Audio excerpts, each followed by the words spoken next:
Yes, sir. Thank you, sir.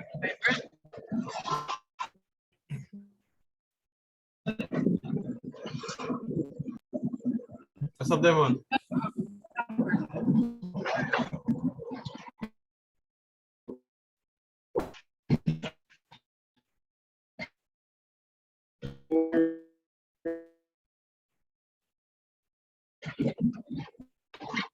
Hear me? Yeah, you're a little bit far. How are you doing?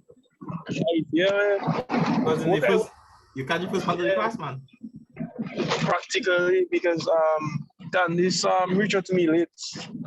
Okay. Like I didn't know class was going on today. So all right, man. Well, it's Tuesdays, Thursdays, 4:30 to 6 o'clock, let's just say. okay. Yeah. All right. Cool. I know for sure. So next class I'll be on time. All right, cool, man. So let's just wait for everybody to get back in, and then we'll continue from where we left off. Okay, but the classes was being recorded, as well? Yes, they will be recorded, and you can get the backlinks. I'll typically post them on YouTube. Okay. Yeah. All right. All right. Cool. I guess you send the link for me. Yeah. All right. See, almost everybody's back in. Okay, guys. Let us continue. So in the first part, we looked at how to insert text into your document. Now let's look at what we can do with text once we have it in our document. All right. Anybody want to hit me up with some suggestions of what we can do with text? What are some of the things that we can do with text? Some of the more interesting things that you know of. Book covers. Say that again? I say book covers. Book covers. Well, that's what we do in Photoshop. It would include text, but I'm talking about text specifically. With shadows. You can do that with any object.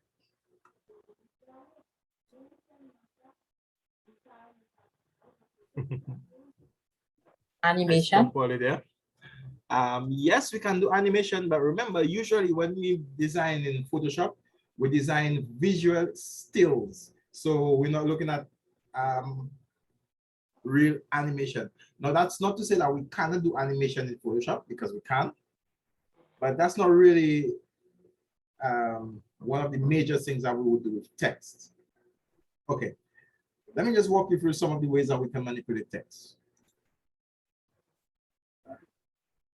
Give me a minute, guys. Bear with me. Let me just close. I have a few other documents open.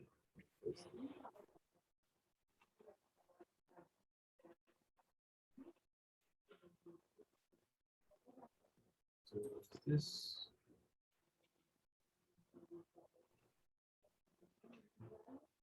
All right. So second again, waiting for my computer to respond. All right.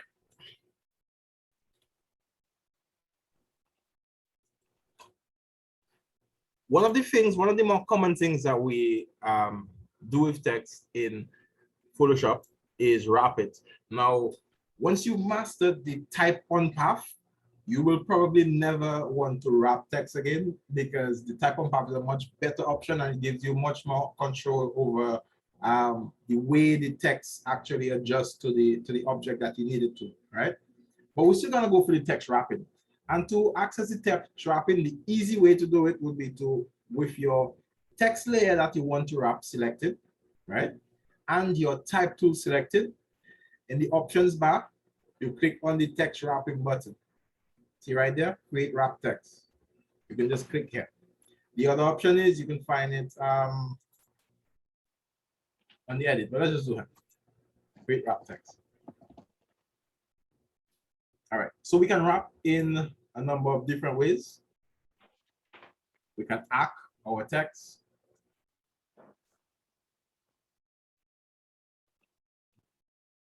And video is doing a lot, so it doesn't display until I click OK, I suppose. So let me just do that so you can see what it looks like.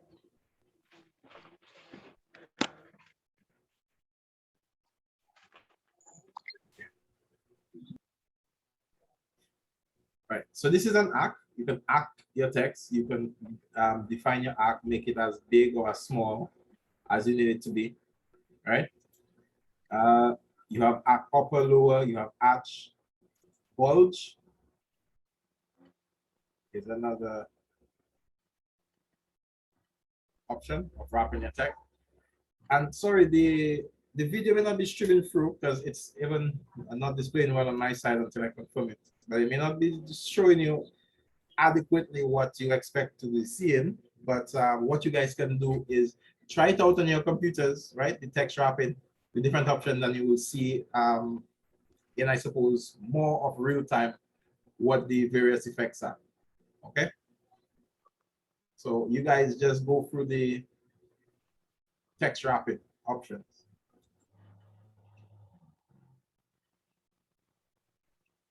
Another one is flag.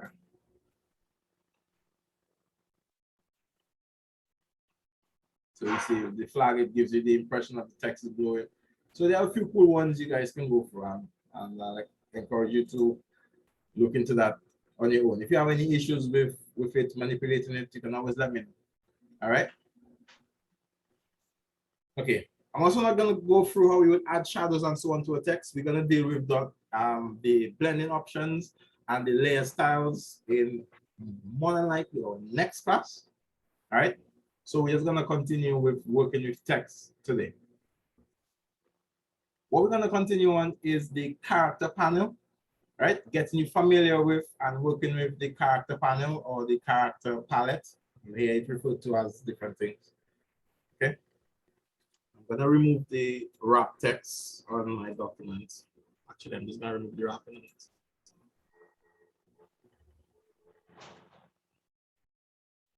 So slow today.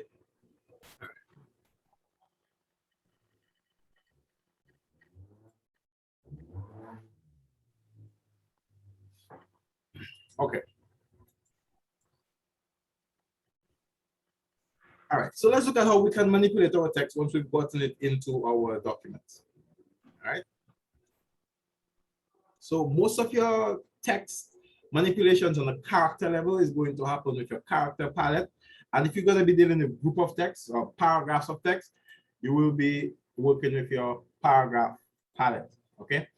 Now, the very first option on the character palette allows you to select the font, and you should already be familiar with that. You have a number of fonts, and in the beginning of the class, we went through how we would increase or add fonts to your system. All right. So it's simply a matter of going through the list, selecting a font you like. It gives you a nice little preview, and you can select any fonts that you have installed in your system to be used in your document. All right. Setting for that is your type, right? Or your font. Then we have the font style or the font options. So you know that most fonts you're able to do bold, you're able to do italics with it, right? You would find these options here. Now, if you work with Microsoft Word has underline and strike through as options as well. You don't find them here, right? With the font options, but you will find them at the bottom here.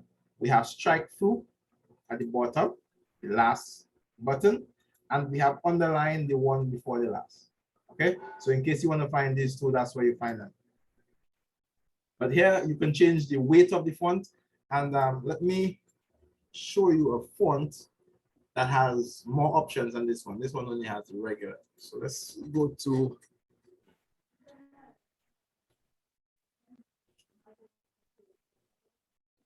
you can also, if you know the name of your font, type in your font names, right?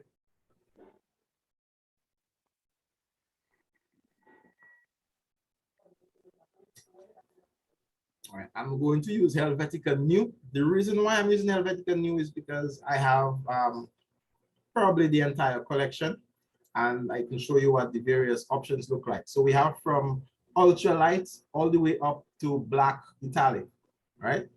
So ultralight is the finished version of the font. Let's zoom in so you guys can see. This is the ultralight. Then we move to ultralight italic, right? And it goes all the way up to thin, light, Roman, medium, bold, heavy, and black. All right, and black italic. So this is your font options. The next option is your font size. And again, we addressed it earlier with the fact that it only shows up to 72, right? But we can always type in any font size and have it increase, or we can manually increase the size of our font. Okay. The next option is what we call the leading, and the leading is also called the line height. So let me just demonstrate how that works. So I'm trying to put in some more practical information. So telephone, fax, 44012. All right. Now, the leading would determine the space between your lines of text. And for that, I want to put a smaller font size, right? So if my font size is 30, a natural looking leading will be about 30, 36. So let's put 36. And it looks pretty natural, right? That's what you expect. If you want to get the purely natural setting, you would simply select auto as your leading. All right. But there are times you may want to change it. So let's put it to 72. Notice we have more than twice the previous space in between our line, right?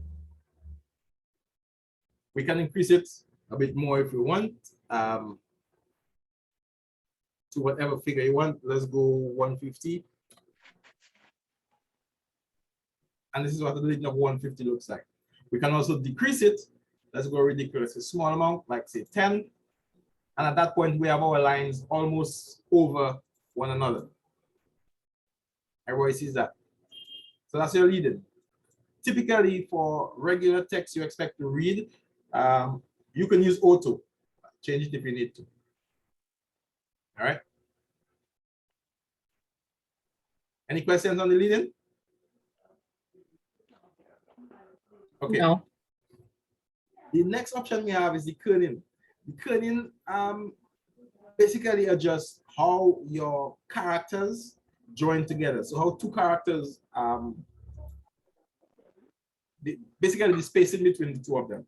And you have two options: optical, which gives you a better option for your eyes, and metrics, which gives you the measured option. That's as best as I can explain it right now. All right, we don't really need to go much further into that. Okay, the next option is the tracking.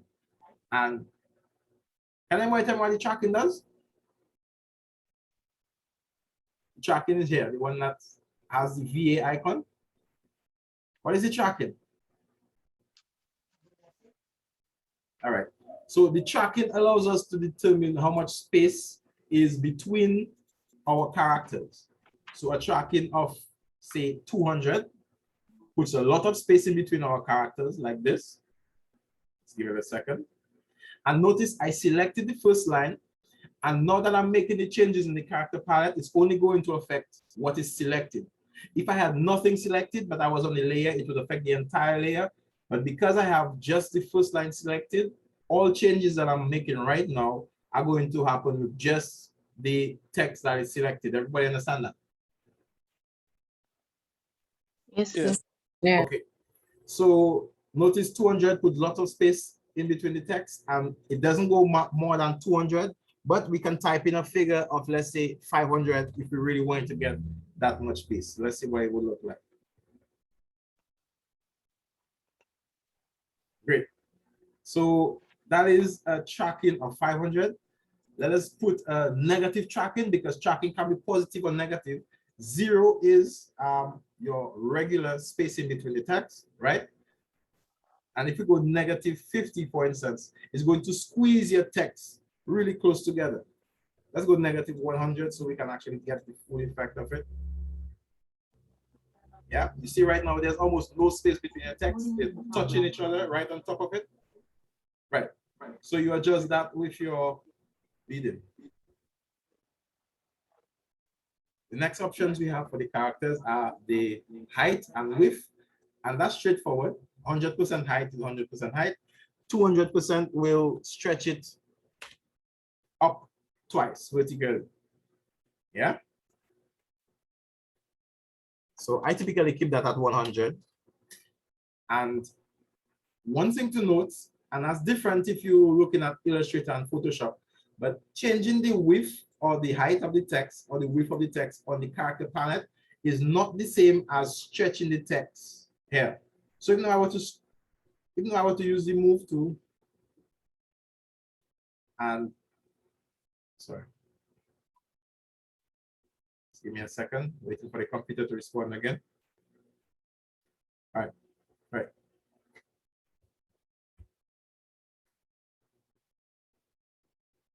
Okay, so even though I were to click and drag, holding shift to stretch my text, right? Notice it's not going to change from 100 here. So even though it's stretched beyond 100%, it's going to record it as 100 in the character palette. But I can change it manually here, and that is how it will recognize that the text size has been changed, or the width or the height. Okay? Everybody get that? All right. Yes. Yes. Yes, sir. And then duplicate that other layer again. And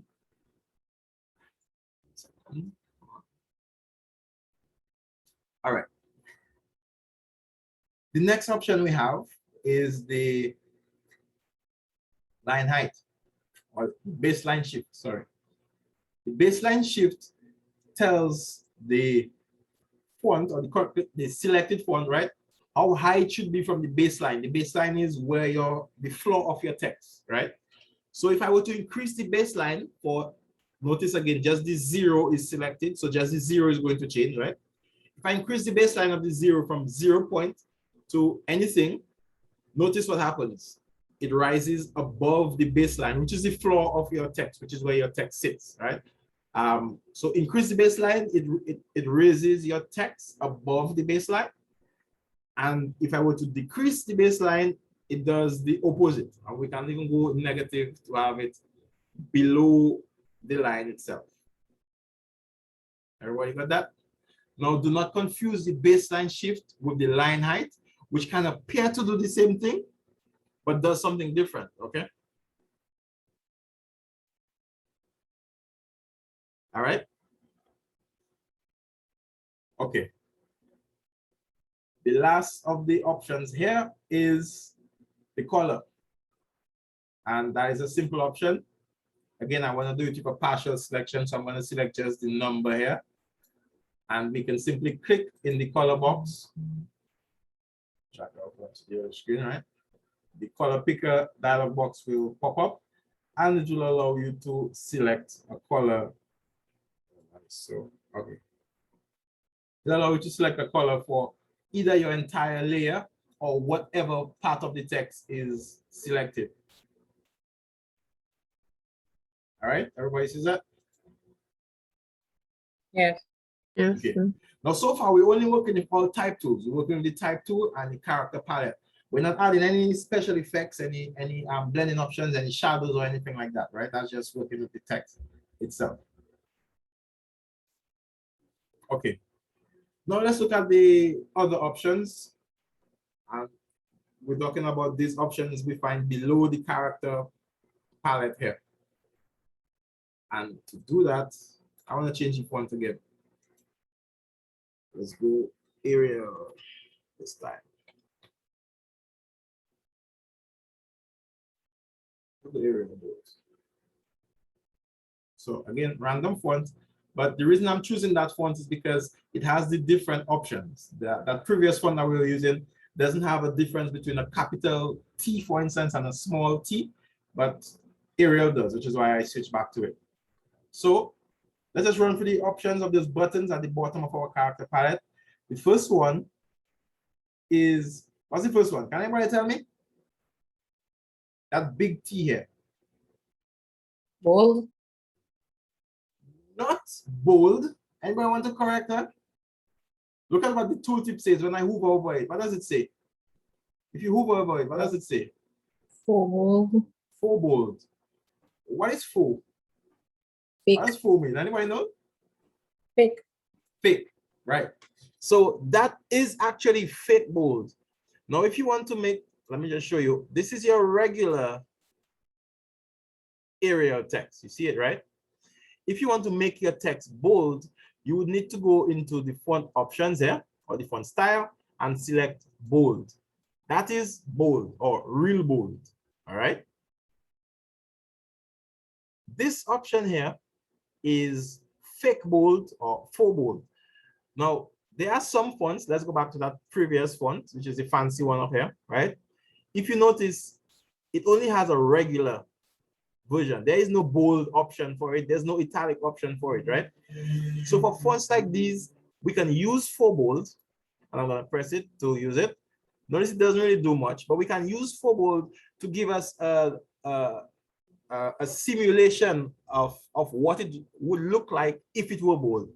But it's important to note that it's not the real bold, it is faux bold, all right? The same for italics here, right? That is faux italic, not italic. If you wanted italic, for instance, let's switch back to the font that actually has an italic option. You would select, if you wanted bold italic, for instance, bold italic, and this would be italic. Now let me show you what bold italic looks like with faux bold added and faux italics added. It basically just exaggerates the effects a bit. But what is the difference between the two, you might be asking? Can anybody tell me what's the difference between the two? Why would you want to use the main bold, the font option bold rather than the faux bold? No ideas? All right, let me just give you one advantage of using the real bold as opposed to the faux bold. So I'm going to apply the faux bold here, right? And I'm going to attempt to wrap my text. So again, to do that, I click on the type tool.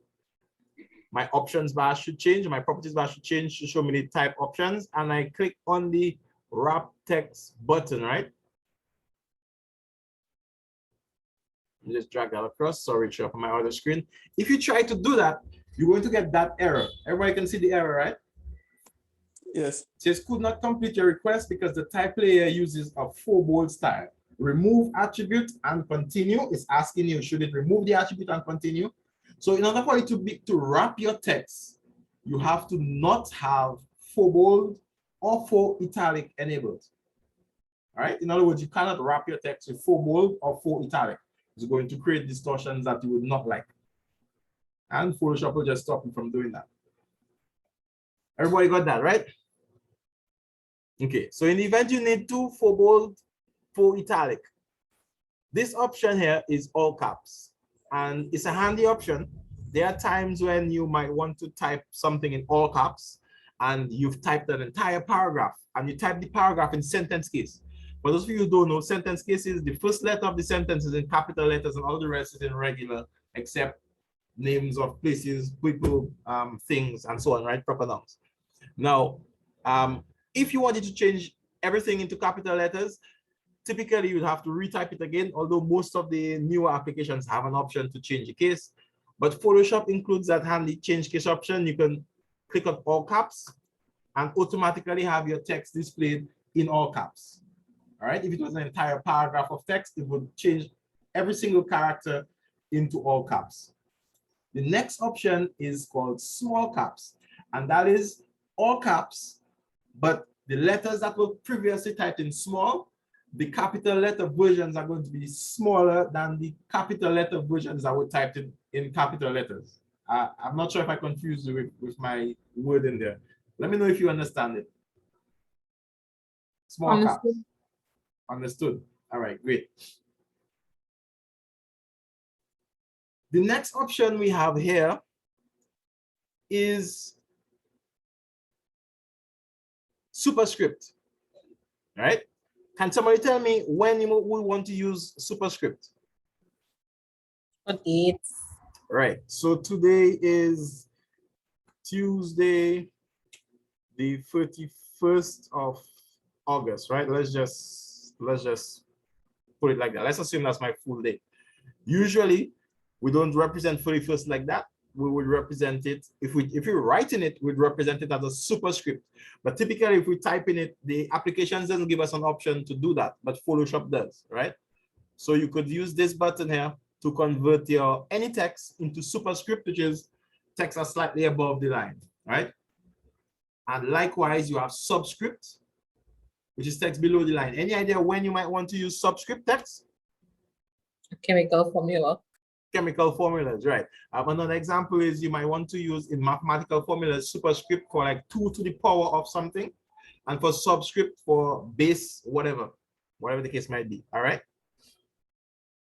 And the last 2 options we had already gone through. It was underline and strike through. All right, for the most part. Now you have a few other options here, right? That include things like fractions. Sorry, let me get my tab active, right? Things like fractions, glyphs for if you want to put like the ST without using the superscript and so on, right? But these, I'm gonna leave for you to experiment on your own, right? The other palette we're gonna look at is the paragraph palette. Now, again, it's nothing that you guys are not familiar with before. I'm sure you guys have used Microsoft Word on these applications. But to use the paragraph palette, I'm going to be using a text box.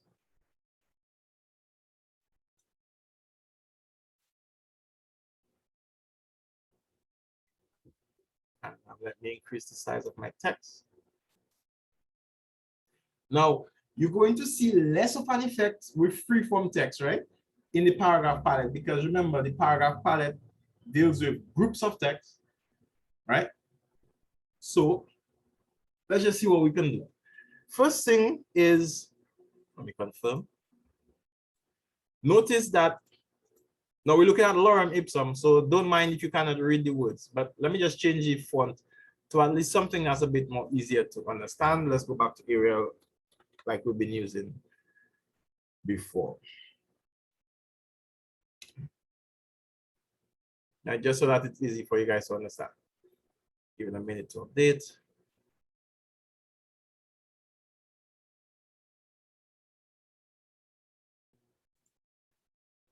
All right. So one of the first things I want you to pay attention to is that notice that any words that were not complete words, meaning they got to the end of the text box and you had to continue on the next line, they were hyphenated. Everybody sees that? Hyphenated basically means it puts a hyphen before it continues on the next line to let you know that that's not a complete word. Now, you can remove that option or take off the hyphens by unchecking that hyphenate right here. So if you unhyphenate, right there, sorry. Right, so if you have the right layer selected and uncheck hyphenate, it's going to remove the hyphens, and any full words that cannot fit on a line is going to send the entire word down to a new line. So you have the hyphenate and unhyphenate option. Everybody got that? Yes. Okay. The next thing you want to do you might want to do in the paragraph palette is align your paragraph. We have align left, which is what we typically use, right? Because we read going from left to right. We also have the option for align center and align right. Everybody sees that?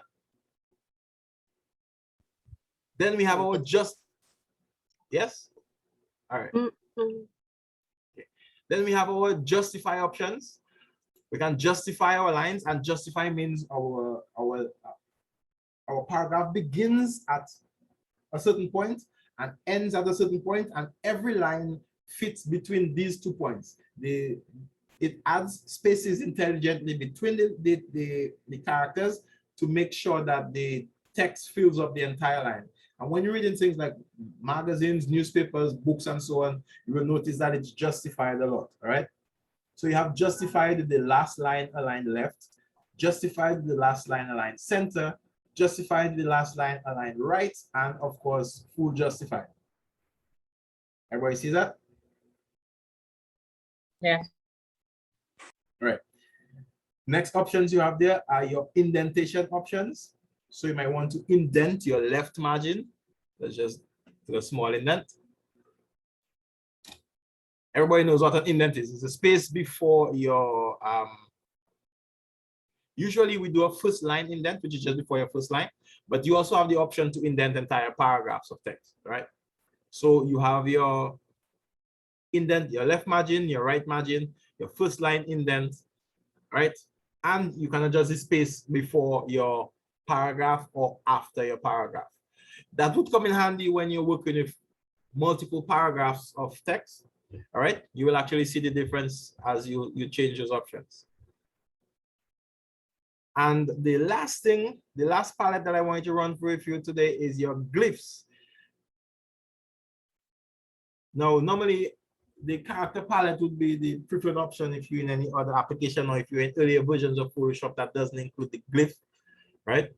But in CC 2019 and above, and I think the earlier version, you have the option to select glyphs, which are additional characters that are built into your font pack. So your font, most people typically just use A to Z, capital and small, and 0 to 9, and a few characters, full stop, exclamation mark, and so on.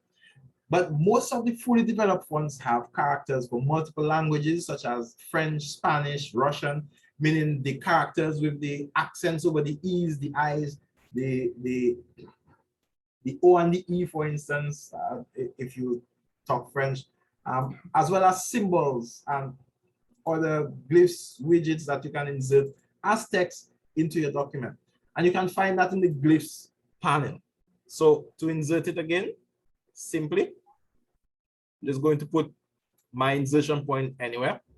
Go to my Glyph panel, select the fonts I want to get the glyph from, right? And in this case, we're using Arial. Search down through the list, and if you notice, it's quite an extensive list.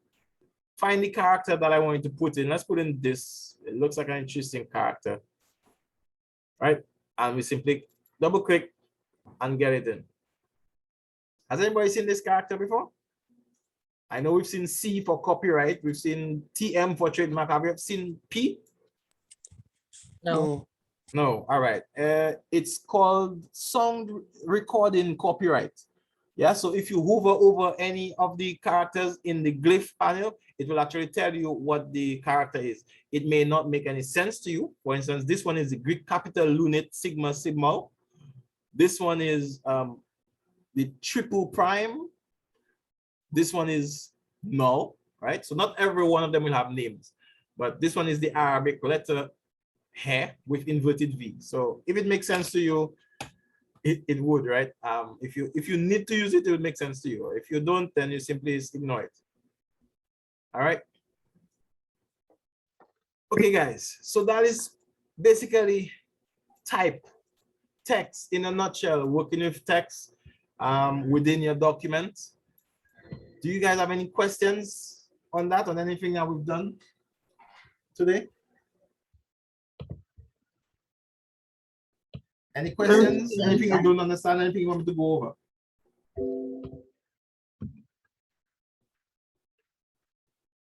No, I don't think so. Okay, everybody all good with that, right? Yeah. Okay. You guys ready for homework for me? Yes? Yeah. Yes, sir. And this time, Yes. get all the pencil and paper. I don't want you guys to tell me you forget what the homework was, right? Your first project. I want you to work on a personal business card. Notice I've been typing telephone numbers, fax numbers, and so on, giving you clues to the homework, right? I want you to create a personal business card for me. Now, I did a business card for a client recently. Let me just pull it up for you guys to see what it looks like. So pretty straightforward card. Yeah, it's for a welding company. They do welding and so on, steel fabrication. So that's an example of what I expect from you from the card. Now it's a personal card, so design is entirely up to you. I'm not going to restrict you in terms of design, right? But the fundamentals must be the same. The size of your card.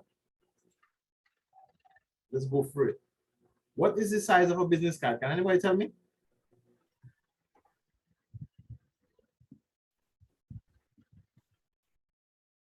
Nobody? All right. So your document you're going to be working with, so let me go here. All right, should be 3.5 inches by 2 inches. Now, you can make it 3.5 by 2 inches, or you can make it 2 inches by 3.5 inches. What that means is you'll have either a horizontal card or vertically oriented card. The design, the orientation does not matter for me, but 3.5 by 2 inches for the size. The resolution is 300. Your color mode, let's use RGB for now. All right. I'll show you what that should look like. You should get a document that looks like this. All right. To verify, you can click on image and image size, and it should tell you the size of your document. 3.5 inches by 2 inches, resolution 300, right? And I want you to use that document to create your personal business card for me. Make it for your design business. Can be your design firm, your personal design business. All right. Let me see what you guys can come up with. Any questions? So you know how to insert objects like pictures and other objects. You know how to cut out objects and insert it into your document. You know how to insert shapes. And now you know how to insert text and manipulate text in your document. We haven't done much more on that. And I understand what you have is limited. We're going to build on the design as we go along, right? We're going to add elements, class by class, onto your card. But using what we've done so far, create your card, and I want to see them in the next class. As a matter of fact, I'll send you guys my email address in the group again for those of you that don't have it. I want you guys to email me your cards. So if you cannot show me by Zoom screen sharing in the next class, then at least I can have it visible to pull up. All right. And I can address any concerns that you might have had with it. Everybody good with that? Yes, sir. Yes. Everybody does not understand what they have to do.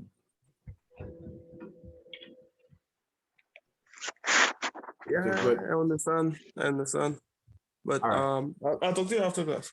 Okay, no problem. You can ask me now. Oh, well, remember I wasn't really there for the time being. Oh, so, for the previous classes. Yeah. I will send you the link. Rather than that, I'll just send you the channel. You can find out the other classes there. So I'll send you links for the other classes so you can review them. Okay. Okay. And I'll also be uploading this class so you guys can review it if you need to. Okay. For the Photoshop, I have to try and get it on my own, or send a message in the well, guys, you guys have the link, right? So for those of you that have the direct download link, send it again in the group chat so that